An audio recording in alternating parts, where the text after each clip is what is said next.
Terima kasih kepada saudara Hafiz Firdaus. Seterusnya kita kembali kepada Dr. Anis Mahyutoha. Dan jika kita melihat mahasiswa pada hari ini popular dengan istilah academic freedom. Dan bila kita berbicara berkenaan dengan academic freedom, sejauh manakah sebenarnya ruang academic freedom memberi peluang mahasiswa bagi memperkatakan hal yang agama, dan apakah batas-batas yang ditetapkan bagi memperkatakan hal-hal berkaitan academic freedom? Silakan.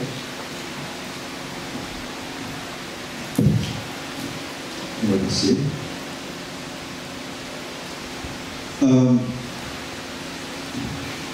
Saya, dalam pengamatan saya, sekarang ini, akhir-akhir ini, banyak istilah-istilah yang nampak cantik. Kedengarannya itu sangat indah sekali. Academic freedom, academic freedom of speech, freedom of conscience, ya, freedom of religion, freedom. Tapi ramai di antara kita yang tak menyadari sepenuhnya arti daripada istilah-istilah itu. Kalau kita teliti secara seksama, adakah kebebasan, ya, atas nama kebebasan akademik, kebebasan berbicara, kebebasan berpikir dan sebagainya, itu ada wujudnya di dunia ini,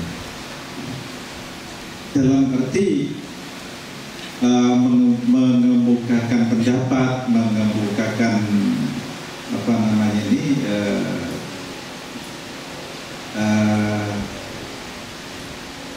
pendapat, mengemukakan hujah yang bebas daripada reference atau bebas daripada acuan-acuan tertentu. Kalau kita tengok di dunia ini tak ada yang namanya hujah yang memang betul-betul bebas. Coba kita tengok ya satu, mungkin untuk menjelaskan ini saya selalu dalam kelas itu saya mengajak mahasiswa saya itu untuk mencoba merenungkan apa yang berlaku di dalam diri masing-masing, bahwa apabila kita ingin mengerjakan sesuatu, kita mesti akan membuat satu keputusan, ya, dalam memilih. Kenapa saya memilih ini dan bukan yang itu? Ya. Kenapa saya lebih suka dengan yang ini bukan yang itu? Mesti ada pilihan sih. Dan pilihan adalah penilaian. Nilai di sini tanpa kita sadari bahwa dalam menilai sesuatu itulah sebetulnya seperangkat ideas, ya, seperangkat ideologi itu sudah ada di belakang otak kita tanpa kita sadari. Ya. Kalau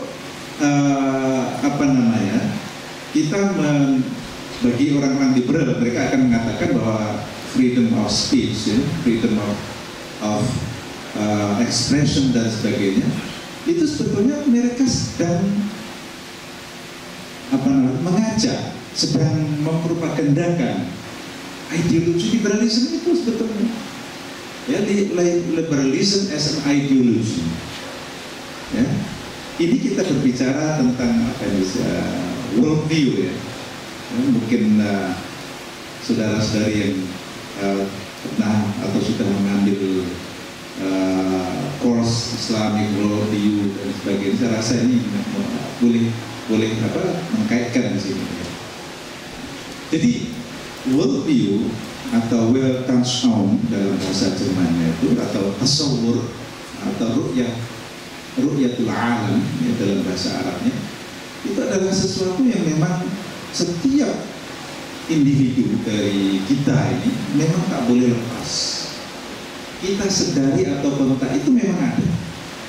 Karena kita di dalam melangkahkan kaki, ya, misal untuk datang ke satu forum ini, forum yang pagi ini kita datangi bersama, kita hadiri bersama. Kita pun sudah sebetulnya di situ kita sudah membuat satu pemilihan, membuat satu keputusan. Kenapa saya nak datang? Ya. Tentu ada di situ nilai-nilai tertentu yang memang sudah bekerja di belakang di otak kecil kita, yang tanpa kita sadari. Ya. Tapi itu sudah ada. Setiap manusia itu mesti ada seperti itu. Sesederhana apapun, ya, manusia itu mempunyai keputusan itu, dan harus, ya, mesti membuat keputusan. Jadi hidup di dunia ini kita tak boleh lepas dari membuat satu keputusan, membuat penilaian, ya. Karena keputusan adalah penilaian. Tanpa penilaian kita tak boleh membuat satu keputusan. Kita nak pergi atau tak, kita nak makan atau tak, itu keputusan. Dan itu sudah melibatkan penilaian tadi itu, nilai baik dan buruk. Sama kalau kita tengok, ya, ideologi-ideologi yang lain, ya, baik itu liberalism, secularism, humanism dan sebagainya, itu semuanya memberikan atau mensupply, ya, nilai-nilai atau seperangkat nilai kepada kita, yang mana nilai-nilai ini kita gunakan untuk membuat penilaian, membuat keputusan dalam kehidupan kita sehari-hari. Ini yang ramai saya rasa di antara kita ini tak menyadari adanya nilai-nilai semacam itu. Nah, inilah kita kembali kepada academic freedom tadi. Sebetulnya tak ada, freedom itu tak ada. Ya. Sebetulnya kita sudah merelakan diri untuk dikontrol oleh satu sistem, whatever sistem itu. Dalam bahasa atau dalam istilah Profesor Paul Tillich, ya, seorang teologis Kristen, filosofer dan prominent Kristen filosofer, ya, Paul Tillich, dalam Systematic Theology ataupun dalam bukunya yang lain, Christianity and the Encounters of Religion, dia mengatakan bahwa manusia ini tidak boleh lepas daripada ultimate concern, a concern that qualifies all other concerns. Ini ultimate concern, dan ultimate concern inilah yang untuk orang yang beragama itu adalah Tuhan. Karena Tuhan bagi seorang yang beragama ini adalah ultimate concern, yaitu yang memang itu menjadi tumpuan utama kita, ya, concern kita yang paling utama. Sehingga concern-concern yang lain ini akan kita korbankan untuk dalam sebagai atau demi concern yang utama tadi, the ultimate concern. Jadi academic freedom ini sebetulnya adalah, seperti saya katakan tadi, istilah-istilah, termasuk istilah yang memang sekarang sedang ramai, ya, yang didengung-dengungkan, ya, dibincangkan di sana sini dan bahkan dituntut oleh sana sini agar ada academic freedom dan sebagainya. Oke, ya, academic freedom dalam arti bahwa kita mesti berpikir, itu oke. Dalam Islam pun memang kita mesti berpikir, ya. Tak hanya seorang academician, ya. Orang biasa pun, ya, mesti berpikir menggunakan akal. Karena dalam Al-Quran, ya, kita tengok berbagai ayat Al-Quran itu yang memang mengharuskan kita, ya, atau mendorong kita untuk menggunakan akal pikiran di dalam menyikapi kehidupan kita sehari-hari. Ya. Afala tubsirun, afala tatafakkarun, unzuru, ya, qul inzuru ma fis samawat, ya. Tengoklah apa yang ada di langit-langit itu. Ya. Jadi Al-Quran ini menganggap atau memperlakukan akal ini, ya, atau memberi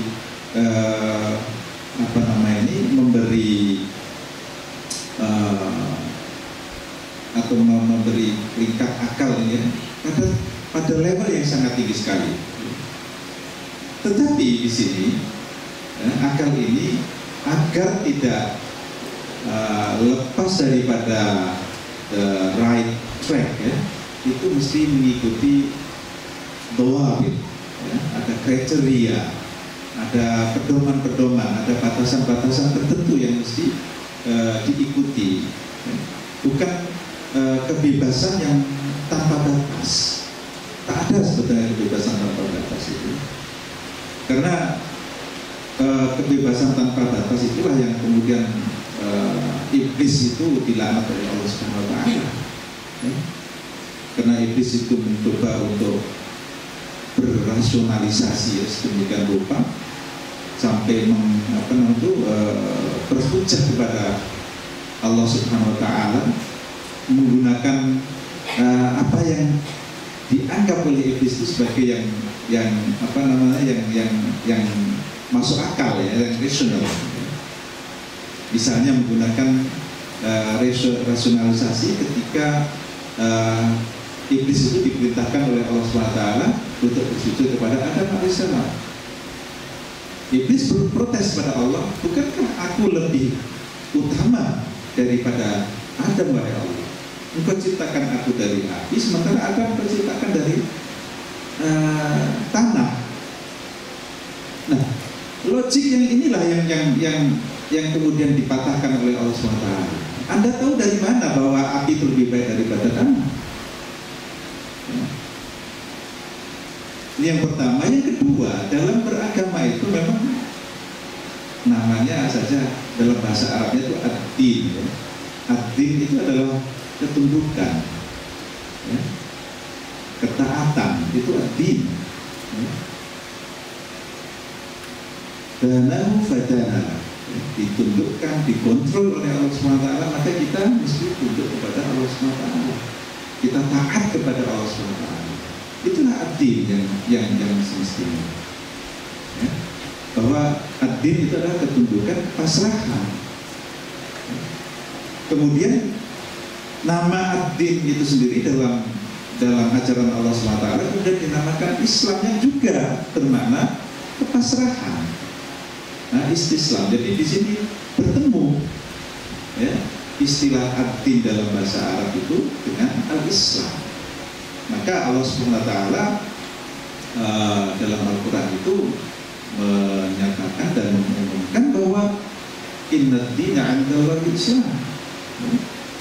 Karena ad-din yang dimaksud kepatuhan ya, kepasrahan dan kepatuhan ini adalah Islam itu sendiri. Karena Islam adalah mengajarkan kepatuhan dan kepasrahan, yaitu kepada Allah SWT sebagai the ultimate dan sembahnya.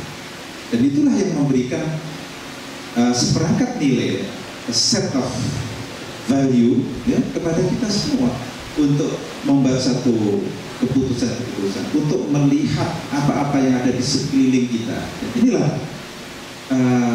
arti penting dan crucialnya worldview ya. Maka kita mesti berhati-hati worldview. Mesti betul. Kalau tak betul worldview kita, jelas diri kita ini akan apa namanya ini confused ya. Worldview ini memang meminta kita ya, menuntut kita untuk ada satu pemikiran, satu pandangan yang konsisten ya, dan pandangan yang komprehensif ya. Sehingga kita di dalam melihat sesuatu itu memang melihat secara menyeluruh ya, bukan melihat secara sepihak-sepihak. Dan karena itulah yang diajarkan dalam worldview apapun ya. Kalau worldview kita adalah worldview yang sekular, maka sekularisme itulah yang mengarahkan kita ya. Kita menilai agama ini tidak baik, itu sekularisme ya. Bahwa agama adalah musuh masyarakat ya. Itu juga sekularisme ya. Karena yang ada nilai yang diberikan oleh sekularisme pada kita ini memang nilai-nilai semacam itu. Lain dengan agama Islam, ya, dengan Islamic worldview atau worldview Islam. Islam memberikan satu pandangan yang menyeluruh. Ya. Di dalam meletakkan sesuatu itu mesti diletakkan pada tempatnya. Ya. Itulah adil kemudian. Ya. Jadi saya melihat ya, academic freedom ini memang perlu diberi ruang, ya, tapi dalam arti freedom yang ada responsibility, bukan freedom yang betul-betul free. Karena memang saya katakan tadi, freedom yang di yang dielu-elukan oleh mereka-mereka yang sedang mempropagandakan freedom ini adalah freedom yang tanpa batas, tanpa ada hak, yang sebenarnya dalam dunia ini tak ada. Karena freedom yang tanpa batas itu adalah chaos itu sendiri, ya. Satu suasana yang tak ada aturan, dan saya rasa semua manusia tak ada yang setuju dengan tidak adanya keteraturan itu. Jadi kembali lagi bahwa academic freedom ini sebagai mahasiswa, sebagai penuntut ilmu mesti kita junjung tinggi, cuma ya mesti kita mengikuti rel atau mengikuti jalan yang atau manhaj ya, yang diberikan dalam Islam itu sendiri. Jadi ada wilayah-wilayah yang memang boleh kita masuki, boleh kita beristihad, dan mana wilayah-wilayah yang perlu kita ikuti tanpa kita atau tidak dibenarkan di situ adanya pendapat lain. Ya, jadi academic freedom sekali lagi tidak ada academic freedom yang betul-betul bebas ya, atau yang cenderung mereka sebutkan sebagai neutral ya, neutral dan objektif itu sebetulnya tak ada di dalam dunia ini. Semuanya itu berangkat dari satu perangkat nilai, satu sistem nilai. Jadi akan bergantung dari mana kita melihatnya. Ya. Bagi sekular, ya secular worldview atau secular values itu, bagi yang humanis itu akan ya, humanis atau human value ya, atau human worldview dan seterusnya. Itulah yang kita dapatkan di dunia ini. Jadi tak ada yang namanya worldview yang betul-betul neutral dan worldview yang betul-betul